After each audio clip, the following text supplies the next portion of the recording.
নমস্কার বন্ধুরা, নীলিমার রান্নাঘরে আপনাদের সকলকে স্বাগত জানাই। আমি আমাদের পুকুর পাড়ে বসে আজকে ছোট ছোট মাছগুলোর খেলা দেখছিলাম। বেশ ভালোই লাগছে দেখতে, তাই ভাবলাম আপনাদের সাথে একটু শেয়ার করাই যেতে পারে। আজকে বাবা বাজার থেকে মায়া মাছ নিয়ে এসেছিল, তো মা সেটাই এখন বসে বসে কেটে নিচ্ছে। মায়া মাছগুলোকে ভালো করে কেটে ধুয়ে নিয়ে এর মধ্যে লবণ, হলুদ আর লঙ্কার গুঁড়ো মাখিয়ে নিচ্ছি।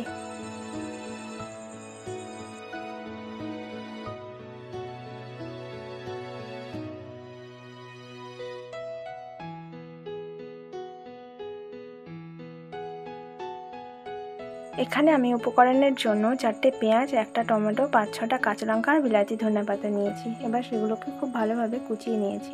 আপনারা এখানে আপনাদের প্রয়োজন অনুযায়ী লঙ্কা দিয়ে নেবেন। এরপর আমি কড়াইতে তেল গরম করে নিয়ে মাছগুলোকে ভেজে নেব।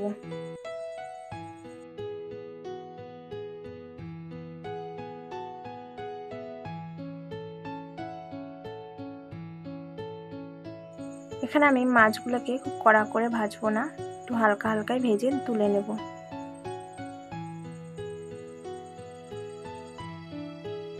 এখানে আমি কেটে রাখা পেঁয়াজের মধ্যে হলুদ গুঁড়ো, লবণ, লঙ্কার গুঁড়ো,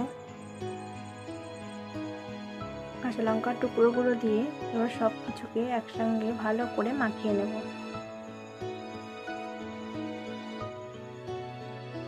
ভালো করে মাখিয়ে নিয়ে রেখে দেবো কিছুক্ষণের জন্য।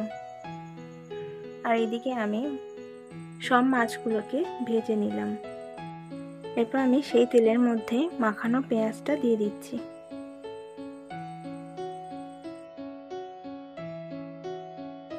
এর মধ্যে আমি কিছুটা পরিমাণ টমেটো কুচি দিয়ে নেব।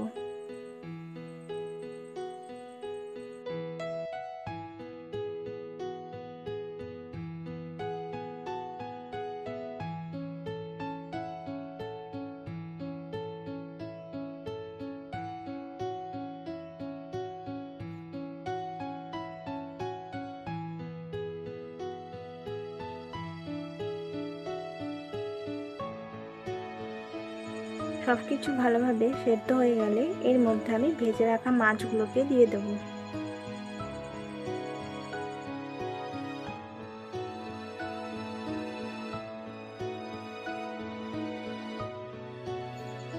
এরপর আমি এর মধ্যে পরিমাণ মতো জল দিয়ে দেব।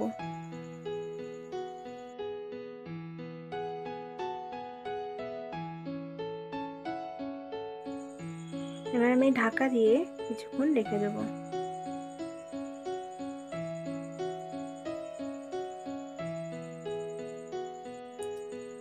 নামানোর আগে এর উপরে আমি বিলাতি ধনেপাতা দিয়ে দিচ্ছি।